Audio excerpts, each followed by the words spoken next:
Ambassador Junho walked slowly through the massive crystal halls of the Galactic Council station. His black diplomatic suit looked small against the towering alien architecture that stretched up into the artificial sky above. The air tasted different here, processed by machines he didn't understand, but his face remained calm and pleasant as always. 3 months had passed since the first alien ships appeared over Earth. 3 months of careful talks, translated messages, and polite meetings. The humans had been so careful, so diplomatic. They smiled and nodded and never raised their voices, even when the discussions went on for days. The aliens loved it. "Your species is remarkable," the Council Prime had told him just yesterday. The massive being looked like a walking mountain of blue crystal, its voice echoing through translation devices. "So peaceful, so evolved, you have clearly moved beyond the primitive urges that plague younger civilizations." Junho had smiled and bowed politely. "We believe in finding peaceful solutions," he had replied, the same words he used in every meeting. Now he stood in the observation deck, looking out at the stars, waiting for today's session to begin. His assistant Minho approached quietly, carrying data tablets about trade agreements and cultural exchange programs. "The morning briefing is ready, sir," Minho said in Korean, their own language a small comfort in this place of alien sounds. "Good," Junho replied, also in Korean. "How are our people adapting to the station?" "Well enough." Yuna finished her analysis of their economic systems. Taiho has been studying their social structures. Everyone is being very... Minho paused, choosing his words carefully. "Civilized." Both men shared a look that lasted only a second. But in that moment, something cold and predatory flickered between them. Then their diplomatic masks slipped back into place and they were just two polite humans again. The council chamber filled slowly as representatives from dozens of worlds took their places. There were beings made of living metal, creatures that looked like walking trees and things that defied easy description. All of them had evolved past violence, they claimed. All of them had found better ways to solve their problems. Junho took his assigned seat, smaller than most others, but positioned with honor near the front. The humans were the newest members, but they were welcomed because they fit so perfectly into the Council's vision of civilized behavior. "Today we discuss the integration protocols," announced the Council Prime. "The humans have passed all requirements. Their psychological evaluations show no signs of aggressive tendencies. Their history shows they have abandoned warfare in favor of cooperation. They are ready for full membership." Applause filled the chamber if the various sounds aliens made could be called applause. Junho stood and bowed again, his movements precise and respectful. "We are honored," he said, his voice carrying clearly through the translation systems. "Earth looks forward to learning from your wisdom and contributing to galactic peace." More approval from the assembled delegates. The crystal beings hummed in harmony. The metal ones chimed like bells. Even the predatory-looking species from the outer rim made sounds of agreement, but not one of them understood what they were really seeing. They saw Junho's calm smile and thought it meant peace. They didn't see the way his eyes tracked movement, automatically calculating threat levels and escape routes. They heard his polite words and missed the careful control in his voice, the kind of control that comes from a lifetime of holding back something dangerous. They looked at humanity's recent history and saw the end of major wars, the rise of international cooperation, the careful diplomacy that had prevented nuclear disaster. What they didn't see was that this wasn't evolution. It was a choice. Every day, every human chose to be civilized instead of giving in to the older, deeper programming that had made them the most successful predators their world had ever produced. The meeting continued for hours, covering trade routes and cultural exchange programs, scientific cooperation and peaceful exploration. Junho participated fully, asking thoughtful questions and offering reasonable suggestions. His team supported him perfectly, each human playing their role in the grand performance of civilization. As the session ended and delegates began to file out, the Council Prime approached Junho directly, the massive crystal being towered over the human, but its manner was friendly and approving. "Your species gives us hope," it said. So many civilizations struggle with their primitive instincts. War, aggression, territorial disputes. These are the diseases of young species. But you have clearly grown beyond such things. You will be a valuable addition to our peaceful galaxy. Junho bowed one more time, deeper than before. Thank you. We only want to do our part for peace. The Council Prime moved away, satisfied. Around the chamber, other aliens nodded approvingly at the humans before departing for their own ships and worlds. Soon only the human delegation remained. They sat, quietly for a long moment, listening to the hum of alien machinery and the distant sounds of the massive station. They really believe it, Minho said finally, his voice very quiet. Yes, Junho replied. They think civilization changed what we are instead of just controlling it. Should we tell them the truth? Junho was quiet for a long time, staring out at the stars visible through the chamber's transparent walls. Somewhere out there was Earth, the world that had made them what they were. The world where everything hunted everything else, where only the smartest and most ruthless survived. No, he said at last. Let them keep believing we're tame. The four humans gathered their materials and walked out of the chamber, their footsteps silent on the alien floor. Behind them, the empty chamber settled into darkness, unaware that it had just welcomed the galaxy's apex predators into its heart. The greatest hunters Earth had ever produced now had access to an entire galaxy of prey, and their new victims had no idea what was coming. Diplomatic aide Minho stared at the holographic display floating in the center of the observation room. The images showed massive ships loading cargo, but the cargo wasn't goods or materials. It was people, living, breathing, sentient beings herded like animals into metal containers. This is the Hegemony's standard collection procedure, explained their council liaison, a tall being with too many arms and a voice like grinding metal. They take primitives from underdeveloped worlds for labor purposes. Trade negotiator Yuna stepped closer to the display, her face carefully neutral. Labor purposes? Slavery. Cultural attaché Taiho said quietly. The word hung in the air like poison. The liaison made a dismissive gesture with three of its arms. Such crude terminology. The hegemony provides food and shelter. The primitives work in exchange. It is a simple arrangement. Minho watched the display more carefully now.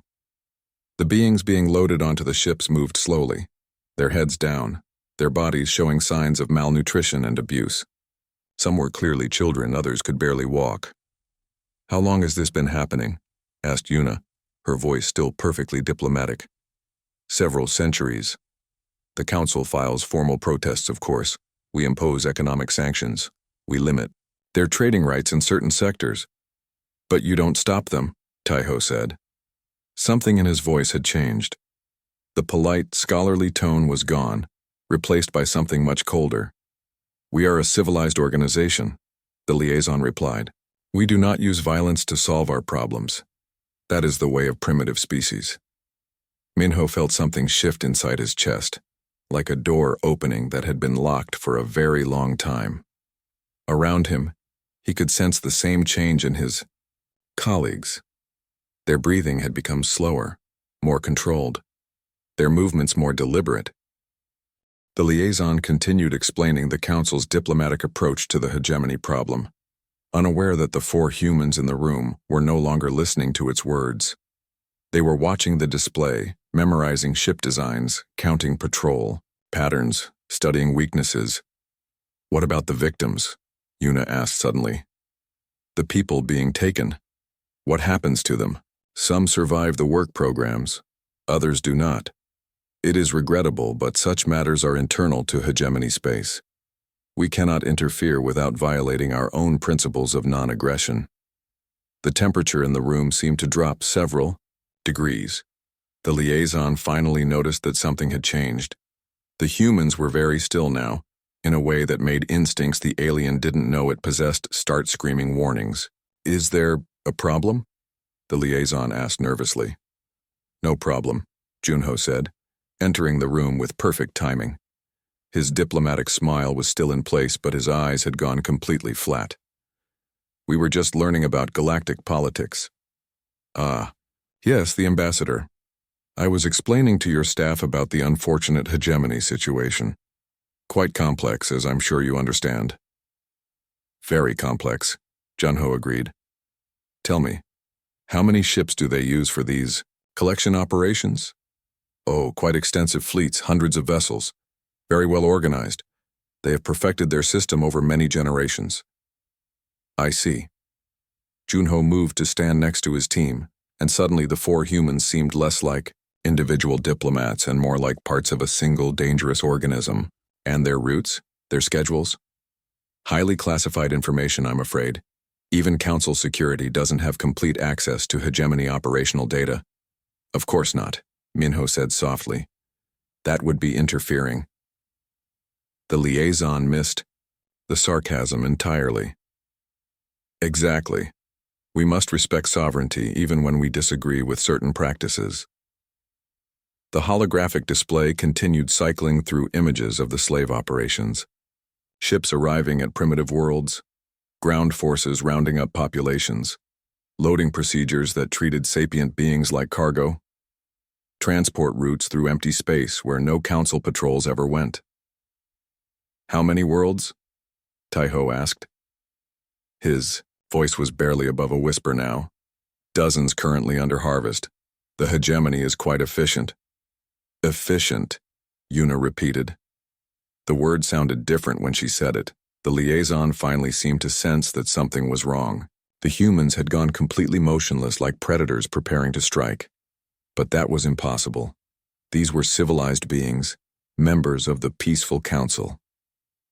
Perhaps we should continue this briefing tomorrow, the liaison suggested, backing toward the door. I have other appointments.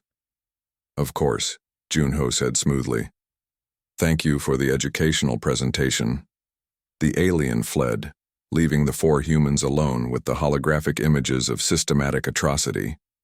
They stood in silence for several minutes, watching ships full of stolen people disappear into hyperspace.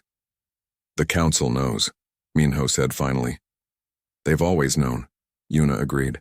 They choose to do nothing, added Taiho. Junho walked to the display controls and began copying data files. Ship specifications, route information, cargo manifests, everything the liaison had foolishly shown them. Sir? Minho asked quietly. We're going to fix this, Junho replied, his diplomatic mask finally slipping completely away. What remained was something much older and infinitely more dangerous. Without authorization from Earth? Yuna asked. Earth doesn't need to know. Not yet. The Council will protest, Taiho pointed out. Let them. Junho finished copying the files and turned to face his team. They think we're civilized. They think that means we're harmless. We are civilized, Minho said. Yes, Junho agreed.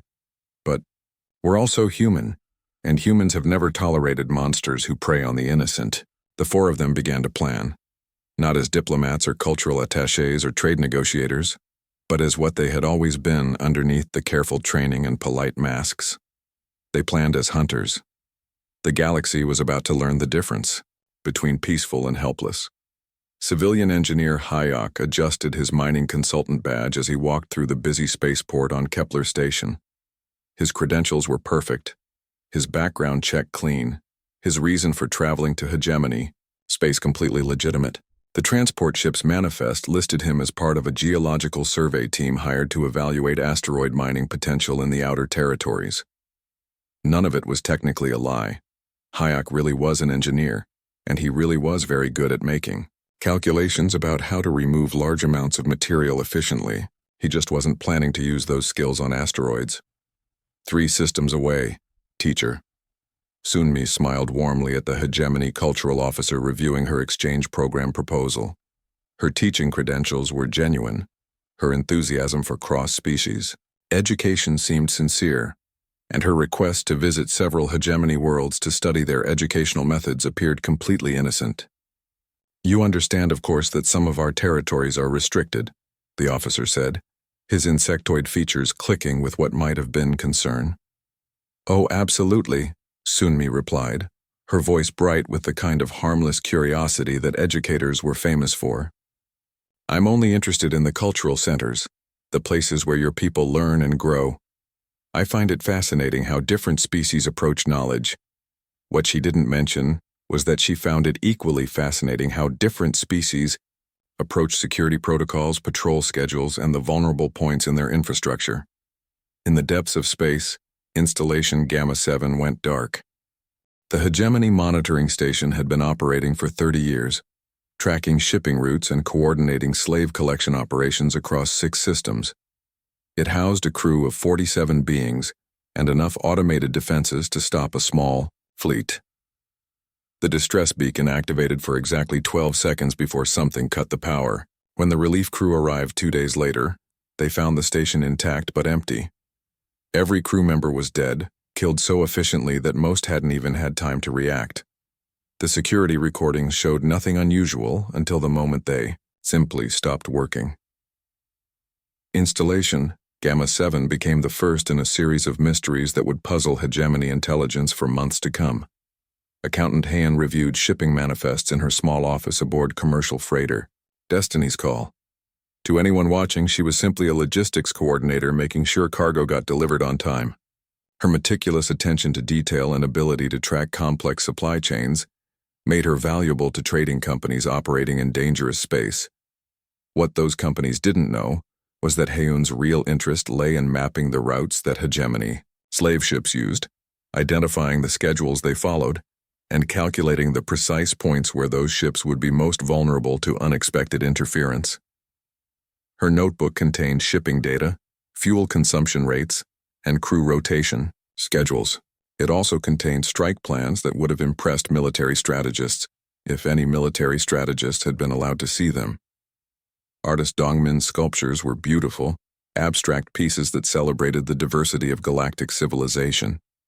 His latest exhibition was touring hegemony space, bringing messages of peace and cultural understanding to audiences who had never seen human art before.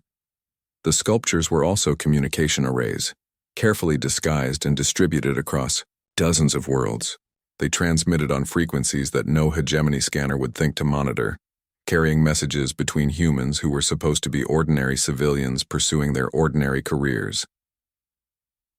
Installation Kappa 12 went dark on a Tuesday. The crew of 32 was found 3 days later, eliminated with the same surgical precision that had marked the Gamma 7 incident. This time, investigators found traces of industrial cutting tools and mining charges, but no clear indication of who had used them or how they had gotten past the station's defenses. The pattern was beginning to worry Hegemony Command, but not enough to change their operations. After all, what could a few isolated incidents mean against an organization that controlled hundreds of worlds? Engineer Seojun rode a supply ship toward the Hegemony's primary slave processing facility, his cover identity as a maintenance specialist opening doors throughout the sector. His toolkit contained everything needed to repair atmospheric systems, power grids, and life support equipment. It also contained everything needed to disable those same systems in ways that would look like routine mechanical failures until it was far too late to matter. The beauty of the plan was its simplicity. No human was acting as a soldier. No one had declared war or made formal demands. They were just ordinary people doing ordinary jobs in extraordinary ways. Installation Delta 5 lasted longer than the others, almost 6 hours from the first system failure to total communications blackout. The crew managed to send partial distress signals before everything went wrong at once. Life support failed, emergency systems malfunctioned, and security lockdowns trapped personnel in sections that rapidly became uninhabitable. When rescue ships finally arrived, they found sophisticated sabotage disguised as equipment failure. Someone with intimate knowledge of hegemony technology had systematically dismantled the station's ability to function, then disappeared without leaving any trace of their presence. The hegemony's intelligence analysts studied the growing pattern of incidents, searching for connections. They found humans present in each affected sector, but all with legitimate reasons for being there. A mining consultant evaluating asteroids, a teacher studying educational systems, an accountant managing shipping logistics, an artist touring cultural centers. None of them seemed dangerous. All of them had been thoroughly screened before being allowed into hegemony space. Their activities appeared completely normal, their behavior unremarkable. The analysts never considered that normal human behavior, when applied with sufficient intelligence and determination, could be the most dangerous weapon in the galaxy. By the time they realized their mistake, 12 more installations had gone dark and the humans were no longer pretending to be harmless. The hunt had begun in earnest. The hegemony's retaliation came without warning. 30 warships dropped out of hyperspace around New Sol, humanity's newest colony world. The planet held 2 million civilians, mostly farmers and researchers who had come to study the unique ecosystem. The hegemony commander sent a simple message before opening fire. Your people have been interfering in our operations. This is the price of meddling in affairs beyond your understanding. The orbital stations died first, their defensive systems overwhelmed in minutes. Then, the bombardment began, targeting population centers with surgical precision. The attack lasted 3 hours. When it ended, New Sol was a burning wasteland and 800,000 humans were dead. The news reached Earth 18 hours later. Within 6 hours of the announcement, something fundamental changed across human space. Botanist Jiho had been running a peaceful research station on the agricultural world of Haven's Rest, studying crop adaptation in alien soil. His greenhouse laboratories were models of scientific efficiency, producing food for the growing colony while advancing humanity's understanding of xenobotany. The morning after news of New Sol arrived, Jiho's greenhouses began producing something very different. Security footage would later show him calmly mixing compounds that should never have been combined, using equipment designed for plant growth to create chemical weapons that would have impressed military researchers. His knowledge of biology, previously applied to helping things grow, now focused on making them die in very specific ways. By evening, 3 hegemony supply depots in the sector had suffered mysterious atmospheric contamination. The crews died, slowly, their respiratory systems failing as invisible toxins spread through their air recycling systems. The compounds broke down within hours, leaving no trace except the bodies. Accountant Hyun sat in her small office aboard the merchant vessel Far Trader, reviewing shipping manifests with the same meticulous attention to detail she had always shown. But now her spreadsheets tracked more than cargo deliveries. She had mapped the entire hegemony supply network, identifying the critical choke points where food, fuel, and materials flowed between worlds. Her calculations showed exactly which shipments to delay, which routes to disrupt, and which facilities to target to create maximum chaos with minimum effort. The hegemony's logistics network began failing in ways that seemed like ordinary accidents. Ships broke down at inconvenient moments. Cargo containers were mislabeled and sent to wrong destinations. Fuel deliveries arrived late or not at all. Food shipments spoiled in transit due to mysterious refrigeration failures. Within weeks, hegemony worlds were facing shortages of basic necessities. Military units found themselves without ammunition or spare parts. Slave processing facilities couldn't get the resources they needed to maintain operations. Artist Dongmin's sculptures had been quietly installed in dozens of hegemony cities, beautiful works of art that celebrated galactic diversity and cultural exchange. Museum curators and art collectors had competed to display them, proud to show their sophistication by appreciating human creativity. After New Sol, the sculptures activated. Hidden within their artistic forms were communication arrays more sophisticated than anything in the hegemony's intelligence networks. They coordinated attacks across hundreds of light years, allowing humans scattered throughout enemy space to work together with terrifying efficiency. The sculptures also contained other surprises. Industrial fabricators disguised as artistic elements began producing weapons, tools, and equipment that appeared in the hands of humans who were supposed to be harmless civilians. Engineer Seojin stood in the command center of Hegemony Military, Base Tango 7, wearing the uniform of a maintenance technician. His identification was perfect, his work orders legitimate, his presence completely unremarkable. Routine inspection of the primary reactor, he explained to the duty officer, holding up his authorization codes. Standard safety protocol. The Officer barely glanced at the paperwork. Maintenance crews came and went constantly, keeping the base's complex systems running smoothly. There was nothing unusual about another inspection. 3 hours later, Tango 7's main reactor went into catastrophic overload.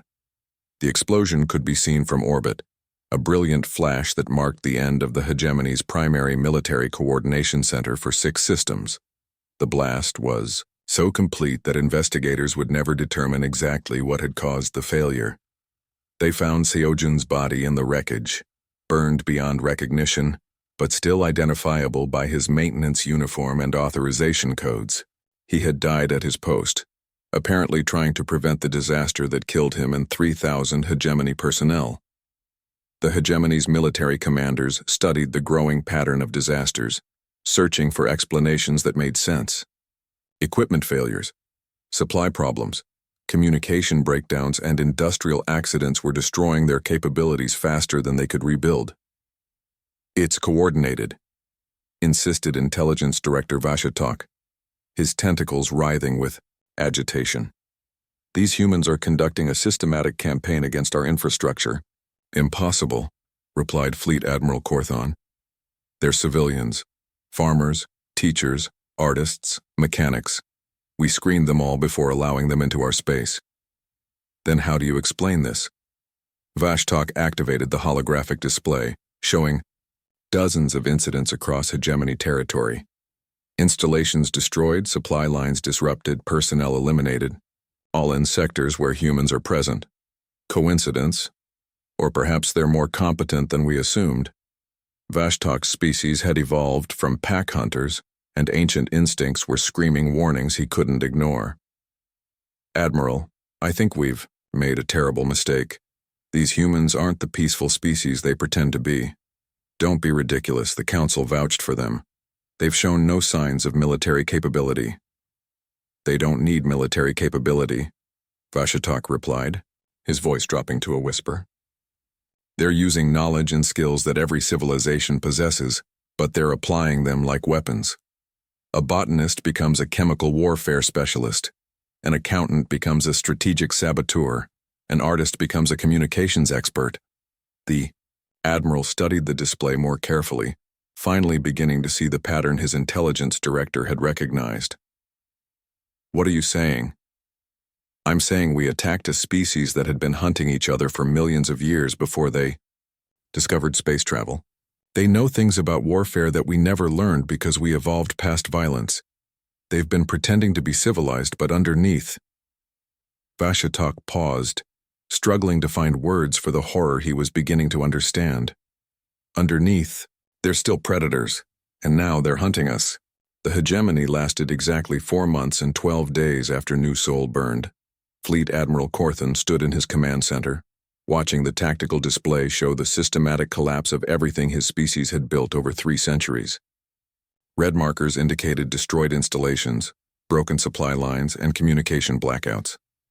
The pattern spread across hegemony space like a plague, consuming their civilization one piece at a time. "Sir, we've lost contact with the Outer Rim territories," reported his aide, voice trembling with barely controlled panic. "All 17 systems have gone dark."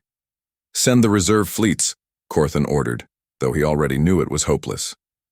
Every fleet they dispatched simply vanished, their crews found days later if they were found at all. "Sir, we don't have any reserve fleets left.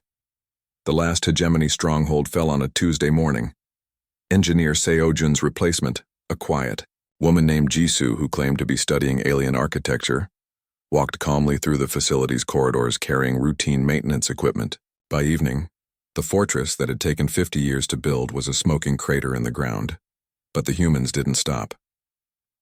Cultural attaché Min Jun appeared in Devourer space 3 weeks later, carrying credentials as an anthropologist studying pre-spaceflight civilizations. The Devourers were pleased to meet him. They specialized in consuming other species' cultures, turning art and literature and music into commodities for trade. Minjun seemed fascinated by their work, asking detailed questions about their collection methods and storage facilities. He was particularly interested in their archive worlds, where stolen cultural treasures from 100 dead civilizations were kept in massive underground vaults. The first archive world died without warning. The atmospheric processors failed, simultaneously across 6 continents, releasing toxins that turned the planet's entire biosphere into a chemical weapon. The Devourers' extensive underground facilities became tombs for both the stolen cultures and their thieves. Security recordings showed Minjun in the facility's environmental control center just hours before the disaster, but he appeared to be conducting routine atmospheric measurements for his research. The investigation concluded that the disaster was caused by natural volcanic activity interacting with the planet's artificial atmosphere in unforeseen ways. The second archive world suffered a series of seismic events that collapsed every underground vault simultaneously. Geological surveys found evidence of precisely placed charges that had been detonated with perfect timing to create maximum structural damage. The explosives had been made from common mining equipment, the kind any research team might carry. By the time the fifth archive world was destroyed, the Devourers understood what was happening. But understanding didn't help them stop it. The flesh markets lasted 6 weeks. Trader Johann browsed their slave auctions with the detached interest of an academic studying economic systems. His research credentials were impeccable. His questions about pricing structures and transportation logistics seemed purely theoretical. The first auction house exploded during their biggest sale of the season. 3,000 buyers and sellers died in the blast, along with 500 slaves who would never see freedom. The explosion was so complete that investigators found traces of industrial chemicals commonly used in construction work, but no clear evidence of sabotage. Market after market suffered similar disasters. Warehouses where slaves were stored before sale burned to the ground. Transport ships carrying human cargo simply vanished in hyperspace.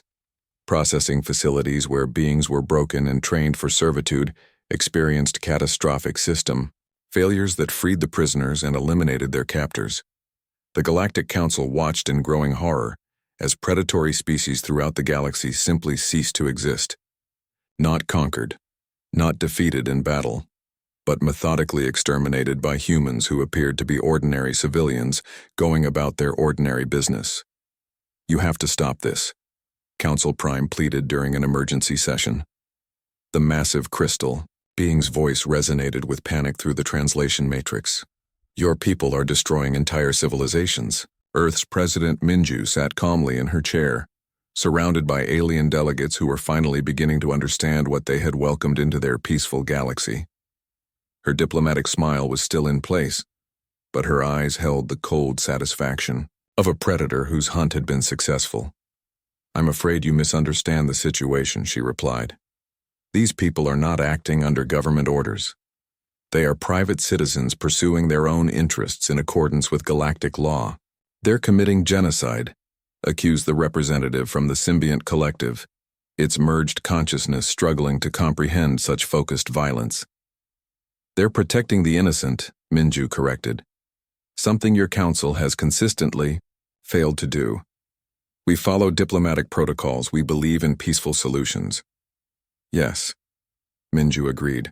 You believe in peace so strongly that you allowed slavery, cultural genocide, and systematic predation to continue for centuries rather than soil your hands with violence. The chamber fell silent as her words sank in. Around the galaxy, humans continued their work. Teacher Sunmi tracked another group of child traffickers. Accountant Hyun calculated the logistics of fear as another criminal organization discovered their supply lines had been severed.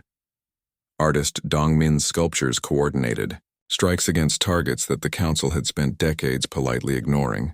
We thought you were civilized, whispered the council prime. We are civilized, President Minju replied, but you confused civilization with domestication. For 10,000 years we hunted the most dangerous prey in the galaxy, ourselves. We got very good at it. She stood, her movements precise and controlled. You gave us a galaxy full of monsters who prey on the innocent. You cannot now complain that we remember what we are. In the depths of space, the last flesh market burned. The galaxy's apex predators had found their proper prey at last, and they were very, very hungry. The hunt would never end.